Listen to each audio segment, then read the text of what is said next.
tisa fangati karaba sarayele la aurela ne kamaurema halaka balo minu maujuguya kuka juguya to minu baukoniya aw bismillah Lumière TV sanfɛ min bɛ se ka to o bi kunnafoni manifin kunnafoni ibifa kasori ma fɛn bili da bamananw ka kuma do an ka taa kunu yɔrɔ la ba jara fɔ ko kunu ta jara o de la bi an bɛ segin ka na u ye kunnafoni kɔnɔna na aw ka dɔn k'a fɔ ko Mali finitigiw olu kɔni y'a jira k'a fɔ ko u ye wulikajɔ kɛ kunu n'o ye tɛnɛ ye ka dugu jɛ bi la k'u ye wulikajɔ kɛ ka ɲɛsin maajugu minnu bɛ yen nɔ sa k'u bɛ ka bingali kɛ wale ani jatigiya ko wele ka ɲɛsin malidenw ani bɔlɔlafɛnw ma Mali finitigiw y'a jira k'a fɔ ko olu kɔni Kidali région na k'u ye bugali kɛ ka ɲɛsin maajugu ninnu ma ka u mabɔ malidenw ani u bɔlɔlafɛnw na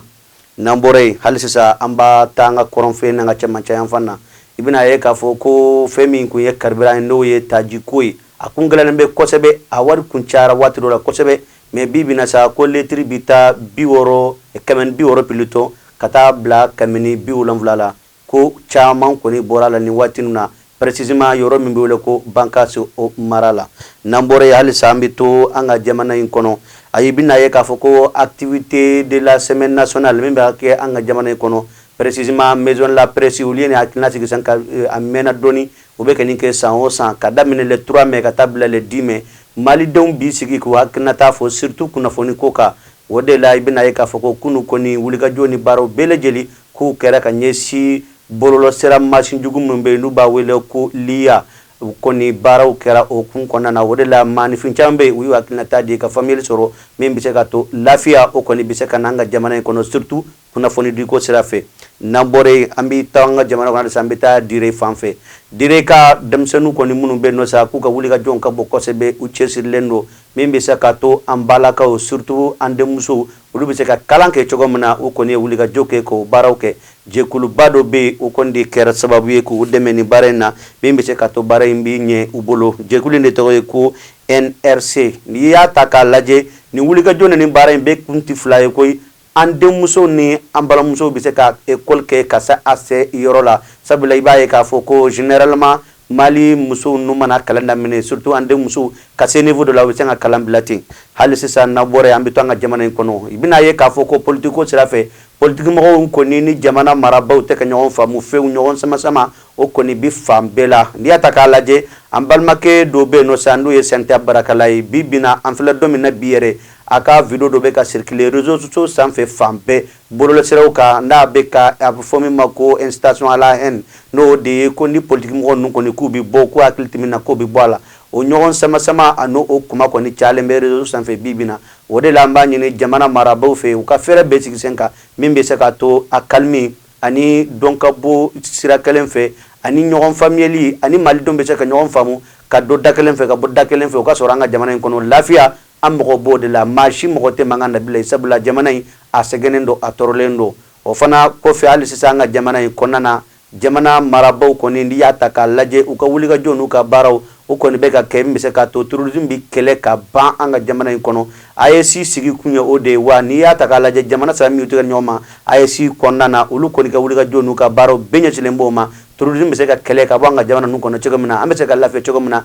ka taa an ka dugu la cogo min na ka taa ka segin kɛ ka ɲɛ o de wulili ka jɔ kɔni bɛ an ka jamana in kɔnɔ kunnafoni min kun b'an bolo ka da aw tulo kan bi o kun ye nin ye an bɛ kan bɛɛ da o ye n'Ala sɔnna ma sini an bɛna ɲɔgɔn sɔrɔ yan bamananw ka kuma don ko an ka taa o laban ye boli ye dɛ o tumana sa Ala kana an boli k'an ka fɛnw to Ala ka sira dankɔrɔ sira min bɛ se ka to an bɛ se an seyɔrɔ la hakilisigi ani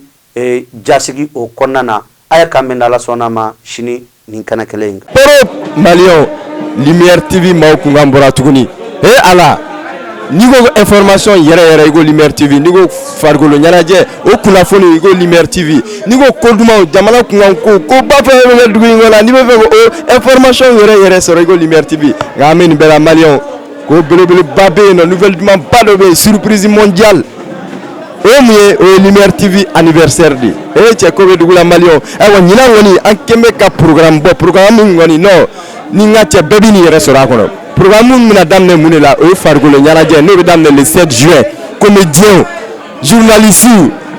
ka fara équipe yɔrɔw kan ala o match bɛ daminɛ le 7 juillet a bɛ kɛ palais de la culture la synthétique terrain min bɛ yen nɔ match bɛ daminɛ fo le 12 juillet ayiwa balontanw mana kuncɛ sa final mana kɛ o don su kelen le 12 juillet an bɛna concert belebeleba kɛ concert min a bɛna jamana ye artiste ba bɛɛ lajɛlen de ye nɔ maliyɛnw k'o fara surprise kan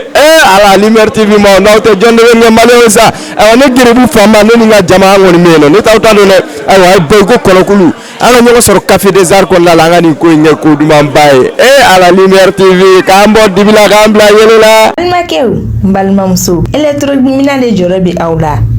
o banna pewu walima sokɔnɔminɛnw misirikɔnɔminɛnw studio minɛnw salle de conférence minɛnw fo ka taa se bafuluminɛnw ma mɔgɔ kelen pe sɔrɔ yɔrɔ kelen pe. hatɛ fune dumasi Cheikh Mamutu Traoré yele électronique a filɛ ni bɔra Membo sirafara la k'i bi yɛlɛ ka taa centre mable fan fɛ yanni ka fara juste i bi i côté gauche lajɛ yele électronique Cheikh Mamutu Traoré i b'a sɔrɔ yen nɔ i mɔgɔ mana se minɛn o minɛn ma a minɛn bɛɛ lajɛlen bɛ yen i n'a fɔ baffle guitare lampadaire chaise micro piano b'o la batterie ampli microphone fo ka taa se lumière ma maa o maa bɛ yen k'i b'a fɛ ka galon bɔnda o tuma na sa boli biribiri i ka taa se yele électronique Cheikh Mamutu Traoré ka yɔrɔ la n'i ye ɲɔgɔnmɛ bila cɛncɛnkulu sanfɛ tɛgɛ t'a yira tuguni dɛ o ye cɛ ye funɛ dimanche o tuma na sa an bɛɛ lajɛlen ka wuli ka jɔ kɛ an ka Mamutu Traoré ka yɔrɔ sɛgɛrɛ yele électronique hatɛ aw ma ye Lumière TV ma ko ti sa fanga ti kɛrɛba sara yelela aw de la ne kamaw de ma ala k'aw balo minnu m'aw juguya k'u ka juguya to minnu b'aw kɔniya